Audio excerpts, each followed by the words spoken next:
Hello. Part number 4, WildCard NFL weekend. Here we go again. Still, Mr. Wack and Mr. Fisher are with me. Hanging in. Hello. Green Bay at the Washington Redskins. Last game up.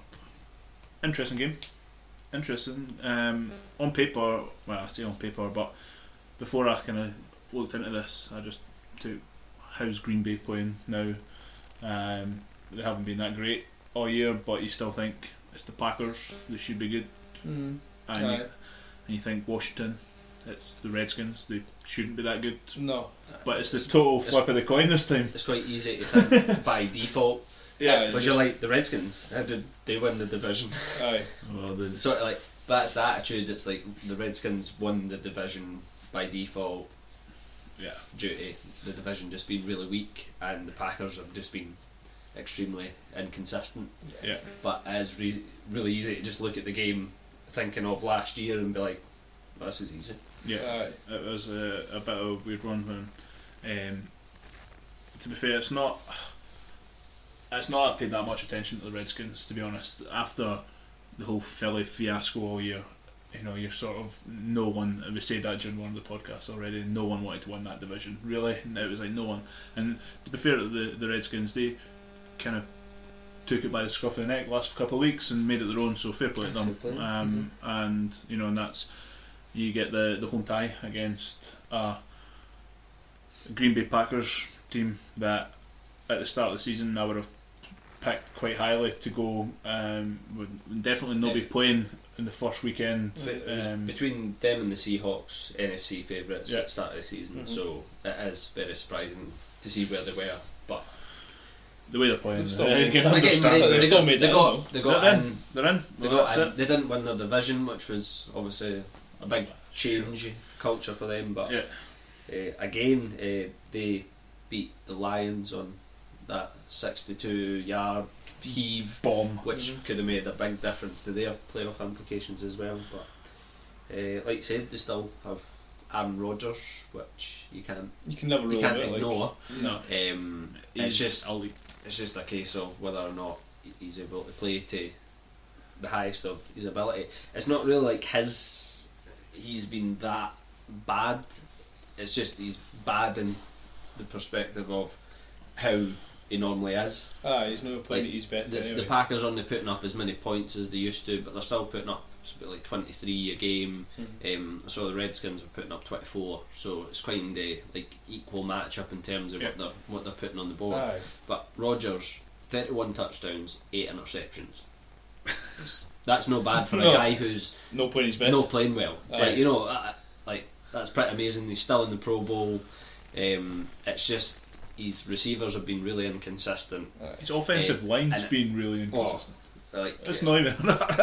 He's had a terrible offensive line. He's been I might put my CV in. Sacked almost like 50 times. Yeah. But with Jordan Nelson going out, now they've had the whole season. They knew that he was out, but it's had like a sort of a rolling effect on the rest of the receivers. Randall Cobb's a really, really good receiver, but he's more of a slot guy. He had like 1,000 yards last season, but he's not been able to replicate that because Jordan Nelson is an elite receiver, and it's therefore meaning that James Jones, who they picked up off the street, and Randall Cobb haven't been able to sort of do it consistently. And Eddie Lacy hasn't really been the top of his game either, so the whole offence has struggled, and Aaron Rodgers is getting asked to do a lot, and he's been hit, battered, like he's been sacked like 40 odd times, but he's also been hit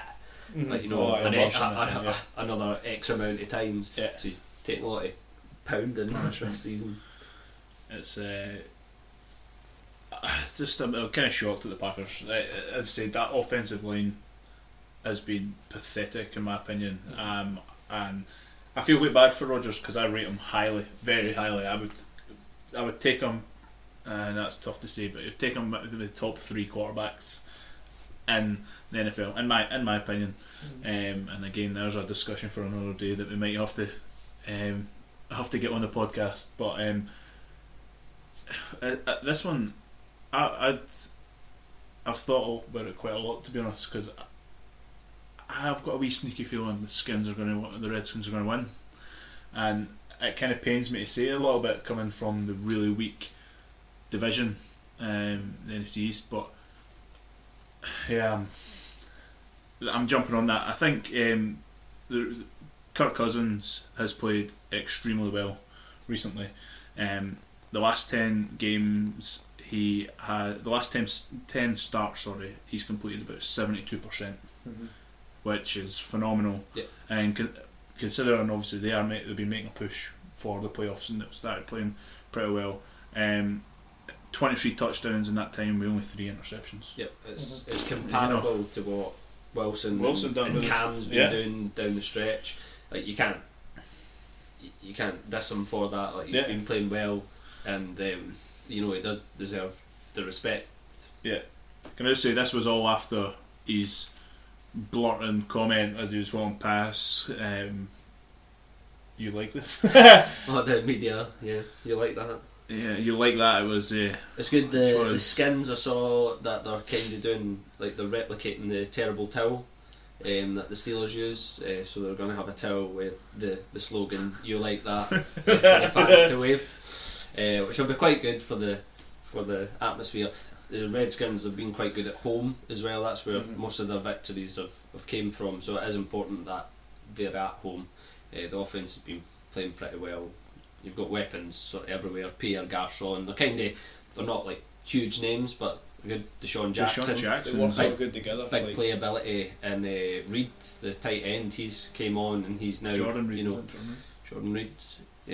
He's been great. Red zone threat. Coming in the last few weeks and everything as well.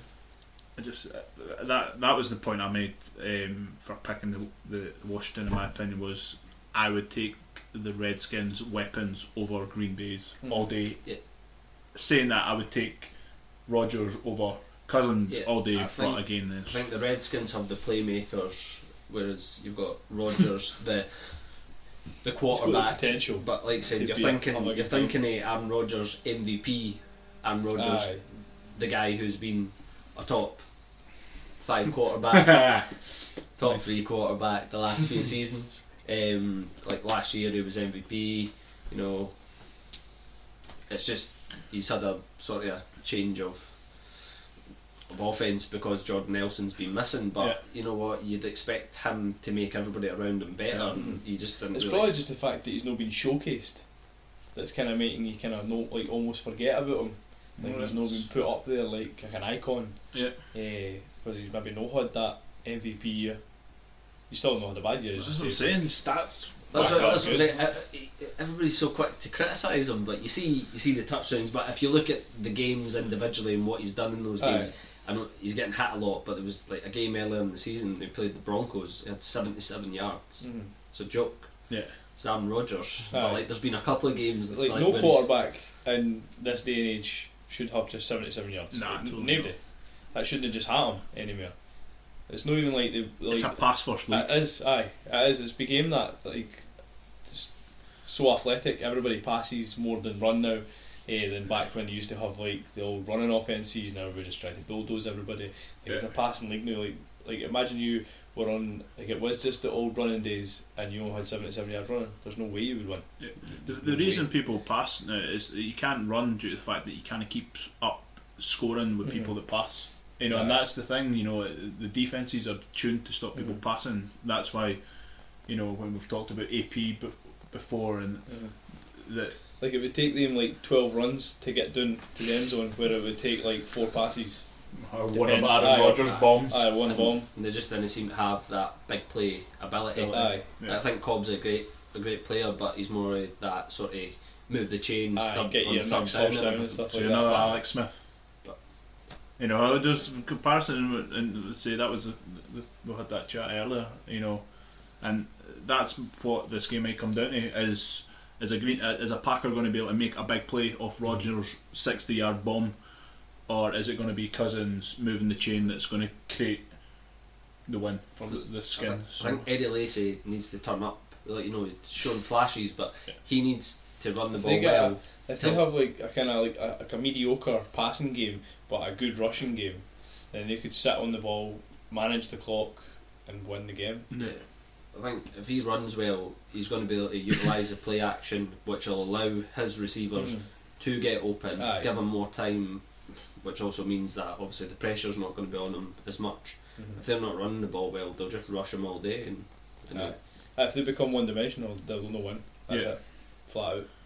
It's a tricky one. I just say I went back and forward. I landed on the Redskins just because I think it's going to be a really close game, and I think it will be as simple as the Redskins receivers will make more plays than the Packers receivers will, and at the end of the day, Rodgers can be amazing, but if nobody catches his pass, then it's kind of it at the end of the day. So simple as that. What you guys? I've not heard a pick from you. We've been quiet. Can you tell that you're still undecided? This is the one that we're going back and forth. Yeah. Like if I just look at the numbers and what I've seen sort of throughout the season, I'd probably go with the Redskins. But my gut, my gut just says go with the Packers, go with Aaron Rodgers, believe in them.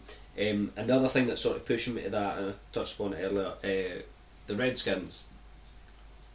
They do finish with a winning record. They get the division, but they haven't beaten anybody in the league with a winning record. Yeah, 0. So if Kirk Cousins can turn up and beat a team, a playoff team that's actually, showing a bit of ability, then fair enough, and I'll give them that respect. But they've not beaten anybody, so. Well, this is a big stage for Kirk Cousins. His first playoff game. Yeah, got a contract to play for next season. Let's see what he can bring to the table. I think that the Skins will take it. You know, Skins as well. I'm a Skins sitter on this one, definitely. I think it'll be something like 27-17, something like that. Yeah. To the Skins, as you said, if the wide receivers can come up with some of their plays, and what we said was if the Packers become one-dimensional, I think that's what's going to happen. I can't see them getting the run game. If it's no been there, perfect all season, where they're not highly tuned, then they could have a bad day, and then that's it. That's it. As I say, this one we've all sort of kind of sat on the fence a little bit and kind of the Packers at home, just fell over. Not committed to pick. Just fell over, but the Packers are at home though, eh? No, it's in Washington. Is it? Oh, aye, I'll take them then. That's it's another wee factor for them. Let's see. I think it's a cracking game. They're all cracking games. So I'll just run through just so we've got it on tape as such here. Faj, your 4 this weekend is Kansas City, no Kansas State, Kansas City, Cincinnati, your Bungles, Minnesota, not so much Bungles anymore. The true, and then you're taking Redskins. Whack, you've got Kansas. Yep. Pittsburgh Steelers, difference there. You've taken the Seahawks and you've taken the Packers. So we pretty much you have agreed on one and you have split the other 3. I've went for the Texans, Steelers, Hawks and Redskins. So me and Whack are pretty much on the same with 3, and then we're splitting the Kansas City one, and you guys have just blown everything out the water. So, guys, just saying thanks very much. This sort of short sort of template for the podcast is really good fun, so hopefully we'll get a couple more on the weeks coming up. Less games to talk about, so we'll be able to get kind of more in depth a little bit. But anybody that's managed to get through the 4 of these, great effort. Drop us a wee comment, let us know what you think, even if it is these are rubbish. Or make sure you say Andrew or Scott's rubbish, and we'll take it on from there. So at the Sporting Chat, at Faj2022, and at Scott Whack, JOAQ.